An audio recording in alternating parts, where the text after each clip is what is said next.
membre Sénat respecté wuñu am na ñoo xam ne seen mandat jeexul woon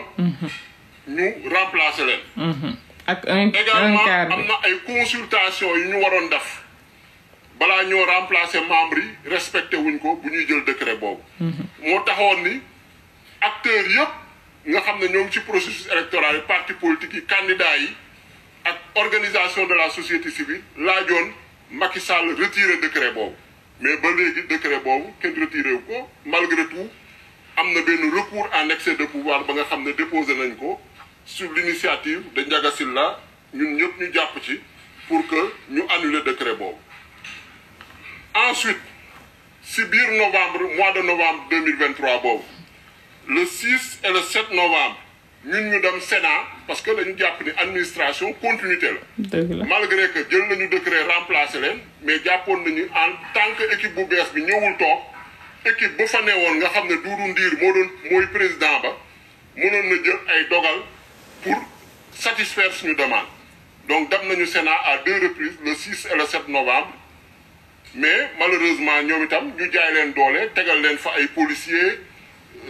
empêché ñu accès bi. Finalement bu ñu recevoir Doudou Ndir moom lu mu wax ne mënul def dara tant que équipe bu bees bi toogul. Donc suñu requête au niveau de la Sénat jamono jooju foofu la yemoon. ñu nekk ci procédure yi parce que ñoom. yéen a ngi dégg benn objectif nañu am. naka nañ ñuy perteloo temps ba ñu yóbbuñu mooy lu ñuy woowee forclusion. maanaam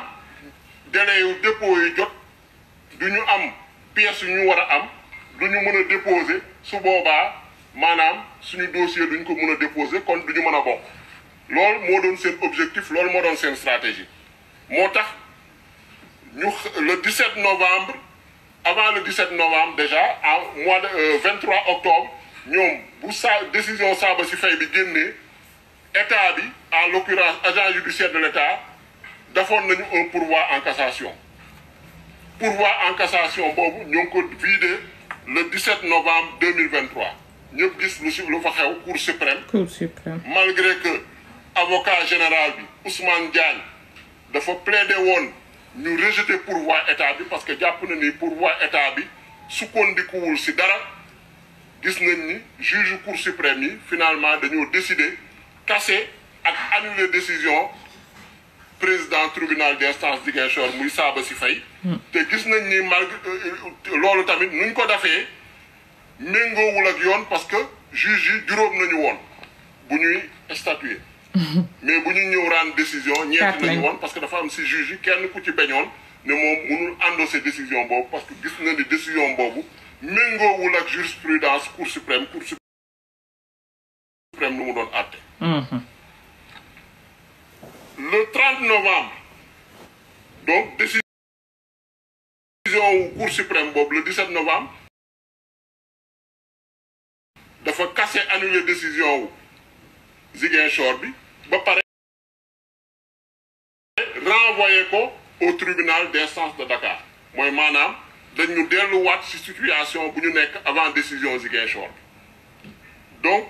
le 30 novembre ñun ñu continuer suñuy procédure pour constituer dossier de candidature Ousmane Sonko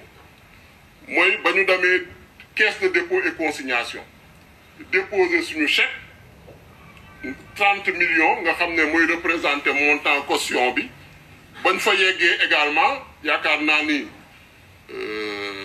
préciser woon nañ leen ko ñu dalal ñu vraiment avec un très bon accueil servir ñu fa café ñu waxtaan ak ñun ñu jox leen suñu chèque ñu dem vérifier chèque bi vérifier également kayit yu ñu war a vérifier en tant que mandataire ne candidat bu ñu présenté benn coalition de partis politiques légalement constituée moo ko investir loolu yëpp ñu leeral leen ko ñu soog ñu jox suñu quittance bu ñu génnee yaakaar naa ni presse baa ngi fa woon ñu def un point de presse avec journalistes yu fa nee woon en l'occurrence le directeur de la communication et du marketing de la caisse de dépôt et de consignation moo ñu accompagné woon sax bu ñuy génn mun nañu bonne chance man ba ma sama ginnaaw laa yëgee ni waa caisse de dépôt et consignation de lu ñu defoon nee nañ dellu nañ ci ba nee na yónni nañ ne huissier boo xam ne retourné na la chèque bi te jamono ji mooy wax ak yéen gisuma huissier gisuma chèque. donc nga xam ne loolu xaw na. wax naa leen ko no. doy waar. ñii. te man lendemain bi laa voyagé parce que dama amoon mission assemblée nationale pour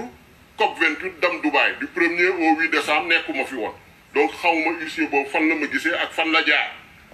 mais lu leer ba leer ñun loo xam ne parce que ñoom seen déclaration dañu ne si jour bi même bu ñu joxee quittance dañu ne duñ ñu jox attestation dès le 4 décembre ñu yebal suñu huissier Maître Waynde Dieng pour mu dem interpeller le directeur général de la caisse de dépôt et de consignation moo xam ne mooy Cheikh Issa Sall. moo war a signé kii bi. xam ne ñëpp xam nañ ko APR la bokk. mu interpeller ko si lu mu wax ni du joxe attestation bi jaabante na fa le 4 gisu ko muy le 5 mu delluwaat fa gisu ko le 6 mu delluwaat fa mënu kaa gis te chaque fois ay lay nañ koy kii dugg na fii jaar na fële ñëwagul dafa nekk réunion le 8 mu demaat fa la semaine du 4 au 8 dem na fa 4 fois pour interpeller Cheikh Issa Sall bu mu ko mënul gis nag xam ne kii nag refus recevoir huissier bi la mu defal ko procès verbal de constat interpellatif directeur général caisse de dépôt et consignation ne kii bëggul joxe attestation te ñoom ñoo doon ne dañu may wër pour delloo ma sama chèque ñoom ñu yónnee leen huissier ñemewuñu recevoir huissier bi ba lu ñu doon wax ñu dëggal ko huissier bi enregistré ko donc huissier bi dafa leen procès verbal constat interpellatif décision Ziguinchor bi cour de suprême bu mu ko annulé da ko delloo tribunal d'instance de Ziguinchor. pour ñi doog a ñëw Ayib Daffé mooy wax 14 décembre 2023 yaakaar naa ni yéen ñëpp suivre ngeen ko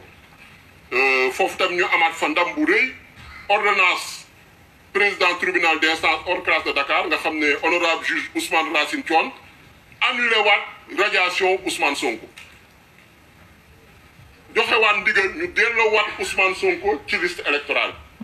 yaakaar naa ni yéen ñëpp suivre ngeen décision boobu nga xam ne c'est une décision qui doit être immédiatement appliquée selon l'article 47 alinéa 4 du code électoral article 36 ak 74 loi organique portant création de la Cour suprême 18 décembre 2023 juge bi notifié ordonnance bi parti yëpp notifié ko ministre de l'intérieur notifié ko DG notifié ko DAF notifié ko ñëpp ak avocat yi mais malgré tout le 19 et le 20 décembre ñu delluwaat DG ñu delluwaat DAF incroyable delluwaat caisse de dépôt et consignation service yooyu yëpp bloqué ñu ci buntu bi bañ ñoo recevoir teg ay alkaati yu takku pour ne ñii buñ leen bàyyi ñu dugg mooy man en tant que mandataire ma ànd seeg sama avocat maître Ciré Clédor Ly ak l'huissier de justice maître Guillaume Sagna te ñun lu ñu taxoon a jóg mooy comme nu ñu defoon ci procès bu njëkk bi décision bu njëkk bi signifier leen décision bi ba pare ne leen lu ngeen war a def maanaam yow DGE da ngaa war a joxe fiche de parrainage. yow daaf puisque décision am na da nga ko war a appliquer immédiatement joxel fiche de parrainage mais mënuñoo gis cendee la. Fall daaf. da nga war a delloo immédiatement Ousmane Sonko. ci liste électorale yi moom la juge bi ndogal. mënuñoo gis Fiacre Badiane le directeur de l'automatisation du fichier CDC caisse de dépôt et consignation da nga war a joxe attestation parce que kii déposé na caution en bonne et due forme ba nga jox ko quittance léegi attestation moo ci des jox ko mënuñoo gis Cheikh Issa Sall le directeur général de la caisse de dépôt et consignation ñoom ñëpp làqatu seen ginnaaw bureau teg ay alkaati si buntu bi mais ñii buñ leen bàyyi ñu accéder te ñu jiite ay service public jiite ay administration ñoo xam ne askan wi nañ fi nekkal te ñemewuñu jàkkaarloog ñun wax ñu seen argument wala seen version nga xam ne nekkuñu si yoon maa ngi ree mais c'est pas rigolo du tout. léegi nag ñu gis ni autorités yi notamment ministre de l'Intérieur DG DAF caisse de dépôt et consignation dañoo persister si lu ñuy woowee banditisme administratif persister si seen refus appliquer décision de justice yi persister également ci loo xam ne ak yelleefu donc Ousmane Sonko di ko salfaañe te teg nañu jéego yëpp ak procédure yu ñu waroon teg yëpp lu ñu waroon def yëpp def nañ ko pour que en tout cas si njëkk ak teranga ñu exécuter wu appliquer décision de justice yi appliquer code électoral